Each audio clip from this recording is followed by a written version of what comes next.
Hello, welcome. Thank you for joining us on this edition of News 2. I'm Sandra Gumansing. In our top story, in October 9th of 2015, the Virgin Islands Waste Management Authority filed with the Virgin Islands Public Services Commission for approval of imposing tipping fees. Written in a PSC docket, the Waste Management Authority stated that the tipping fees are designed to cover the cost of managing waste processing and disposal facilities. However, local haulers expressed that the proposed tipping fees are too high and will negatively impact their business. News 2's Stephanie Brown reports. 7 waste haul companies demonstrated in front of the St. Croix legislature against landfill tipping fees set to go into effect tomorrow. So right now we were given 3 weeks notice that on August 1st, all the haulers are going to be responsible for paying the tipping fees for going into the landfill. A tipping fee is a charge imposed upon haulers based on the quantity of waste to be processed at a waste facility.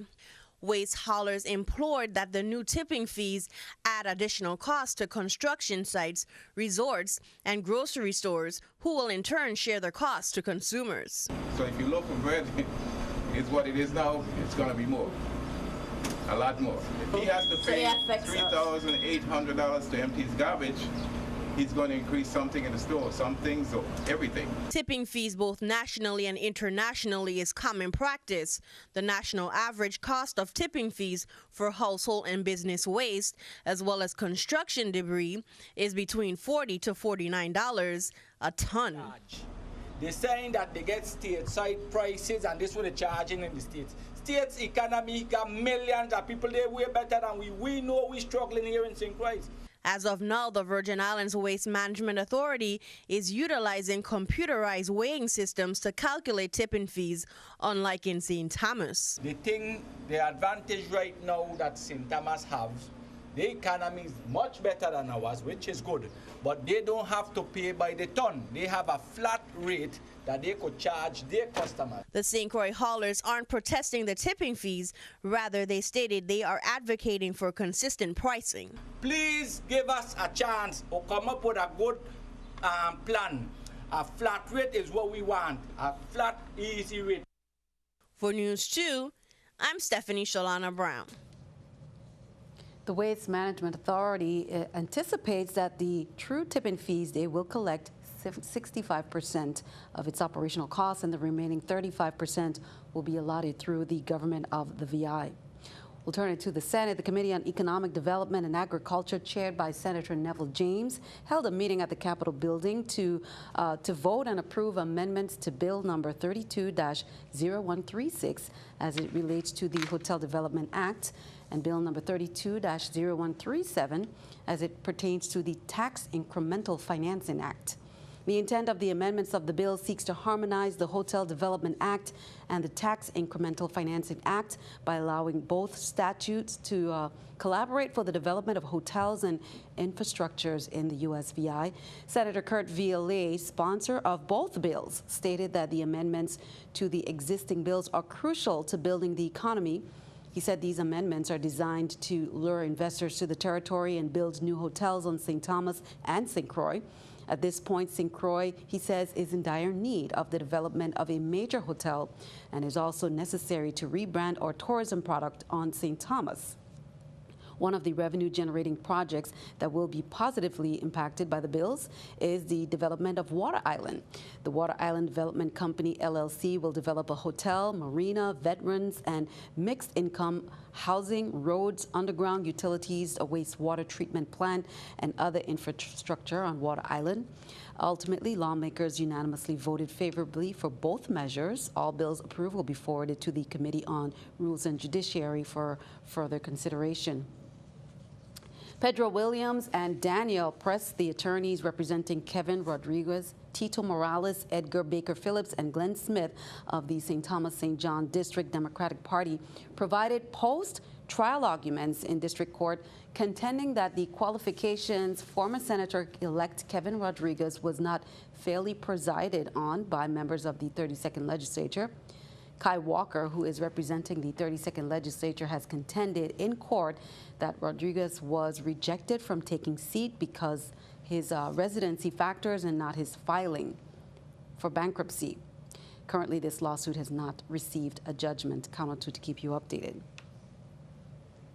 Police arrested 23-year-old Makita Williams and charged her for blackmail on Saturday, July 29th, about 1:18 p.m. Police say on July 22nd, 2017, Williams demanded money from a friend and told him she's going to the police and tell him he raped her if she doesn't receive money from him. Williams also demanded that the male individual pay up, or she said, "I'll tell your wife you had sex with me." The individual stated he did for a while, but realized it wasn't going to stop, so he told his wife and made a report when Miss Williams started threatening to have him arrested for rape. Bail was set at $10,000. Williams was remanded to the Golden Grove Detention Center pending advice of rights hearing. On Saturday, July 29th, police discovered an unresponsive male on the ground in the rear of a yard with what appeared to be self-inflicted gunshot wounds. Here's more from VIPD. On Saturday, July 29th, the 911 emergency call center received a call from a citizen at about 7:35 a.m. for assistance regarding a man down at Barren Spot. Upon arrival, police discovered an unresponsive male on the ground and in the rear of the yard with what appeared to be a self-inflicted gunshot wound to the head. A search was conducted by his home for any suicide notes, which was negative. However, the search revealed an indoor marijuana farm, which was confiscated. The deceased identified at the scene by his brother as 43-year-old Linton Eddy of Barren Spot. Now, police also are currently investigating a shooting incident that took place on Sunday, July 30th, around 10:58 p.m. They say citizens called the 911 emergency call center reporting that several shots had been fired in the vicinity of the current terrace housing community. Officers confirmed that a male was struck and was being transported via private vehicle to the Roy Lesher Schneider Regional Medical Center emergency room. Officers then traveled to the hospital in order to make contact with the victim. Contact was made, and police say 31-year-old black male that was appeared to have sustained injuries due to this incident was being treated by the ER staff. Anyone having information about this crime, you're urged to contact the VI Police Department at 772-2211 or Crime Stoppers. On Thursday, July 27th, about 6:45 p.m., Central Dispatch notified the Adam Command units of shots fired in the area of Contant. Detectives from the Major Crime Unit traveled to the Schneider Regional Medical Center emergency room.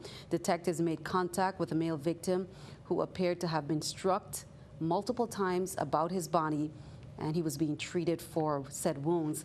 Contact was then made with a second victim at Schneider Regional who sustained multiple gunshot wounds about his body. He was treated and released.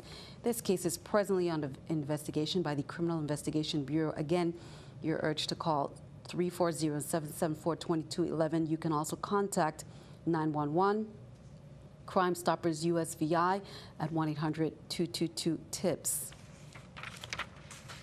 A seasoned policeman and founder of a 30-year-old Youth's Advocate program was accused of using defamatory statements towards a special needs person. A local blogger, a news organization, as well as the mother of the special needs individual, they were forewarned that a possible action for what his attorney is calling defamation and slander. Here's more. Attorney Michael Joseph appeared with his client, Officer Charles Nibbs, today to address verbal and physical abuse allegations made, which they say are false and defaming. I pray many of you who's disregarded Facebook expressions against me without waiting to hear my side of the story can find peace within yourselves. The Virgin Islands Free Press, a local online blog, wrote a story from statements made by Agnes Richards on her Facebook page, as well as Ms. Richards' appearance on WSVI's news broadcast, where she stated that Officer Nibbs used offensive language towards her autistic son that was bagging groceries.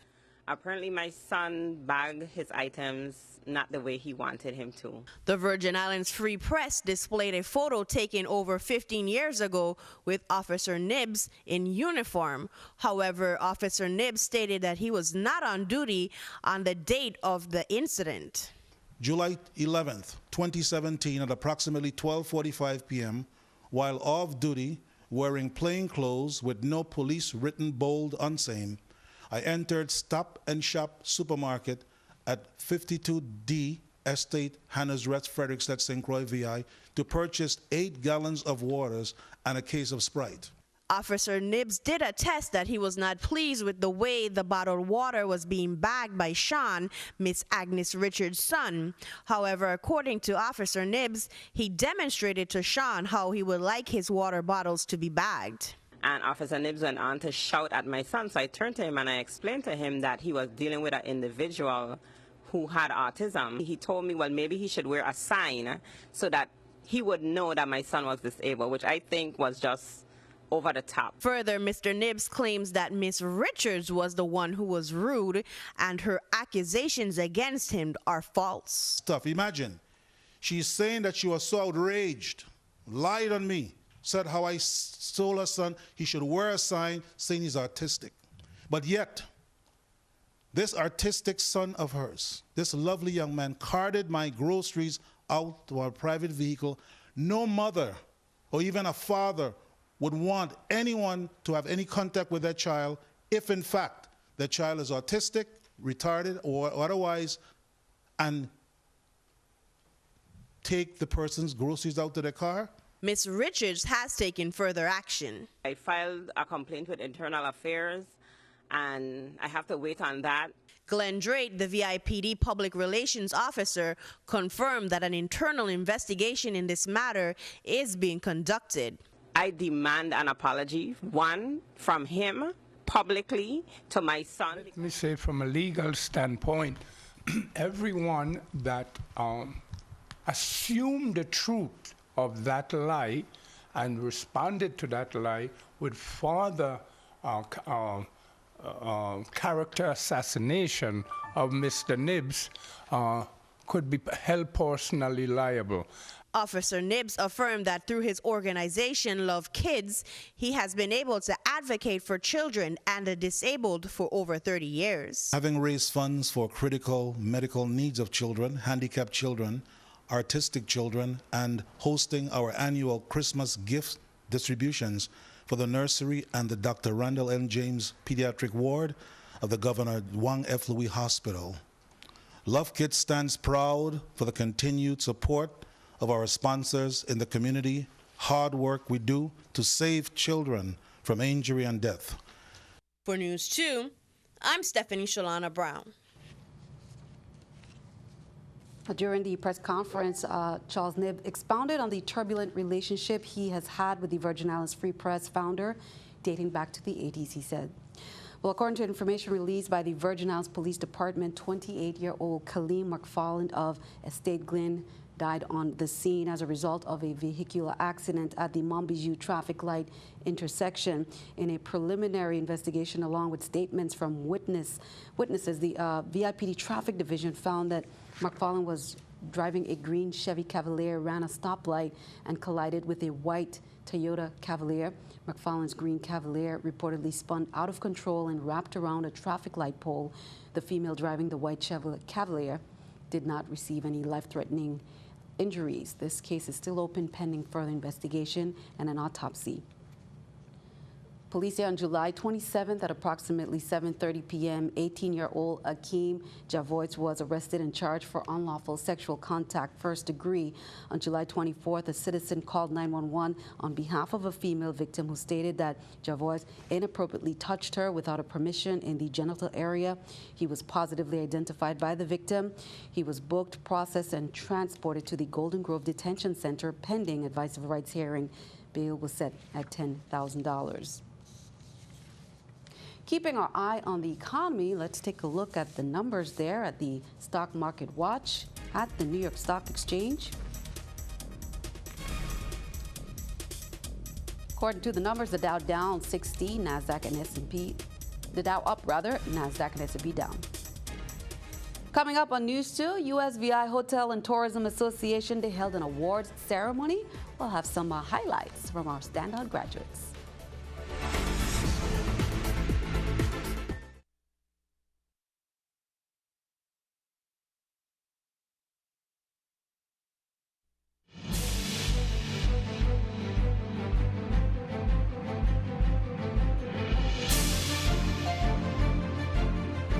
Welcome back. Well, President Trump has decided to remove Anthony Scaramucci from his position as communications director.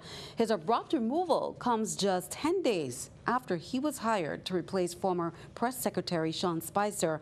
On Friday, Trump got rid of his chief of staff, Reince Priebus, and replaced him with Homeland Security Secretary John Kelly. Kelly wanted Scaramucci removed because he did not think he was disciplined and had earned his credibility.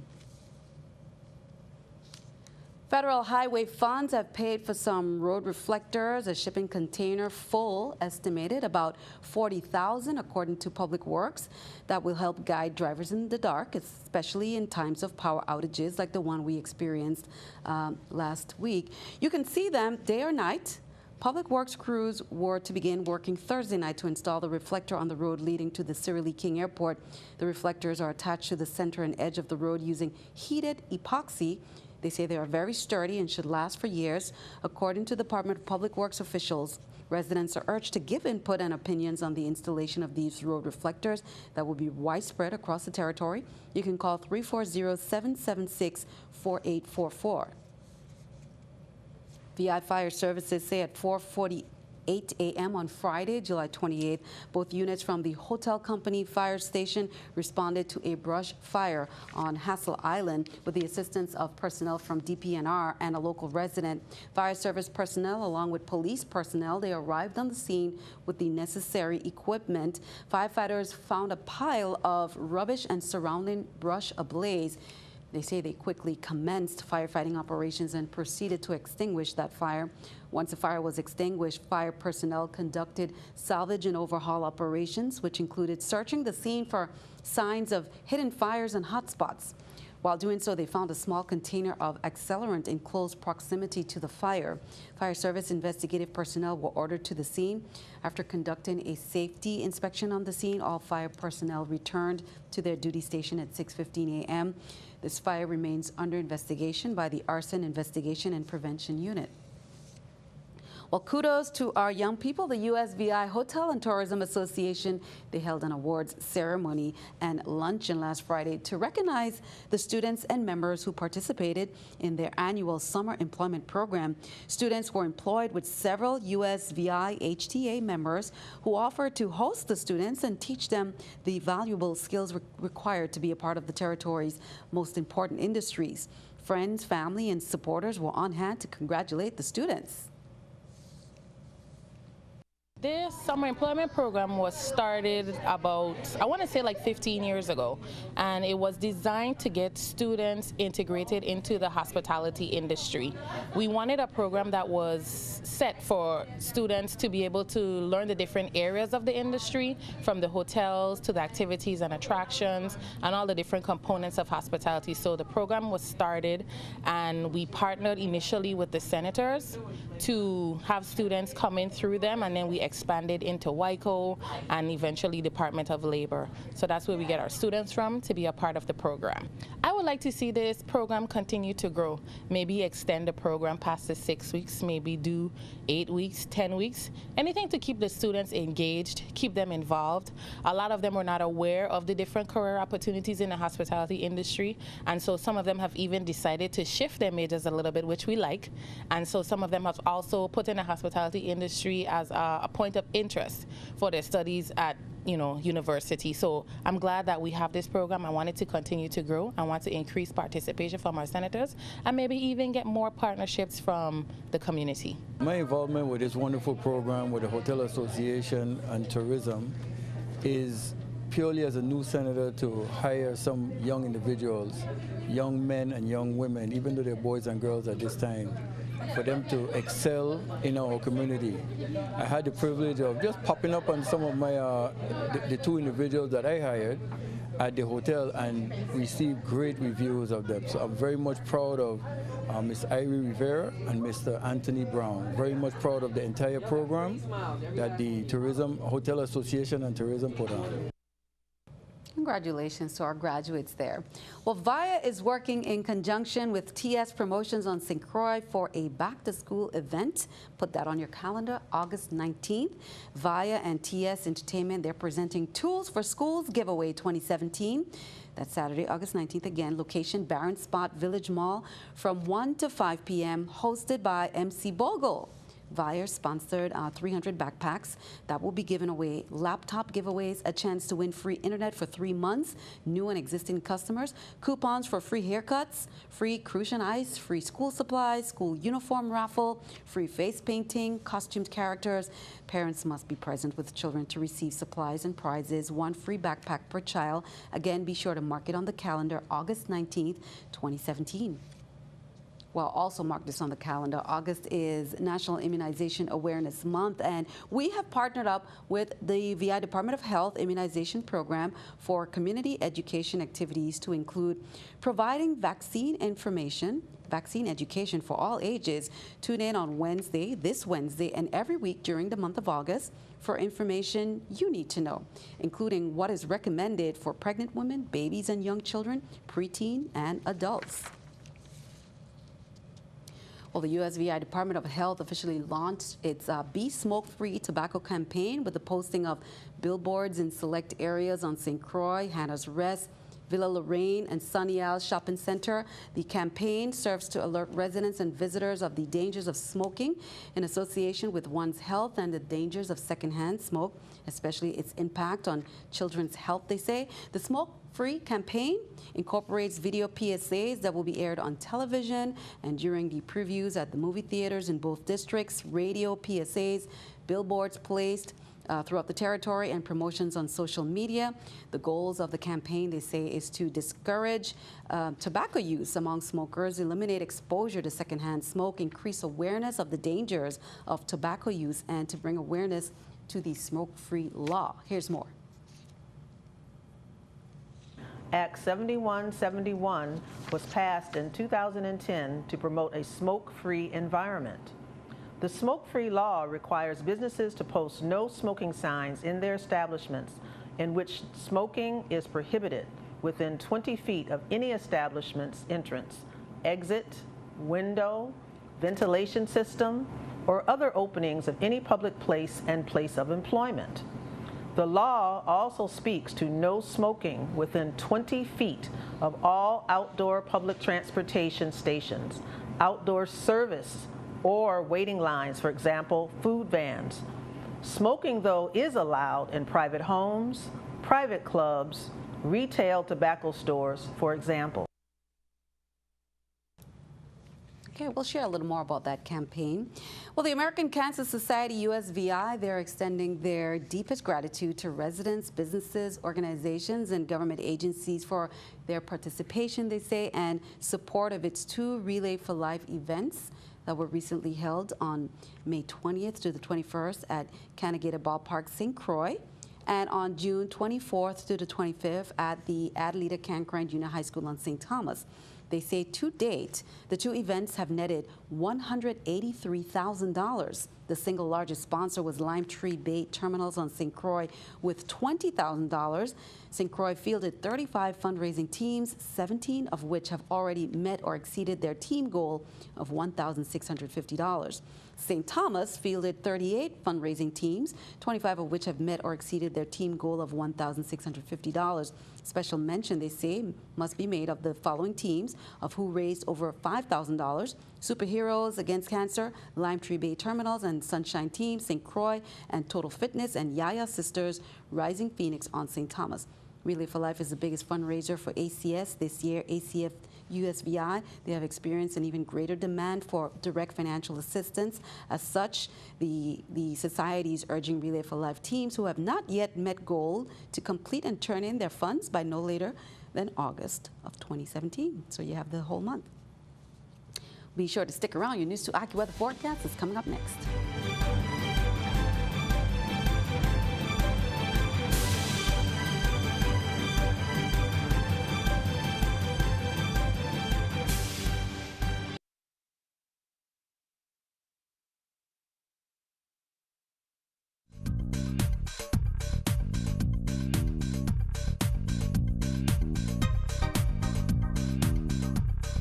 Well, as we take a look here across the Virgin Islands, you can see things looking pretty quiet, and that's going to be the case.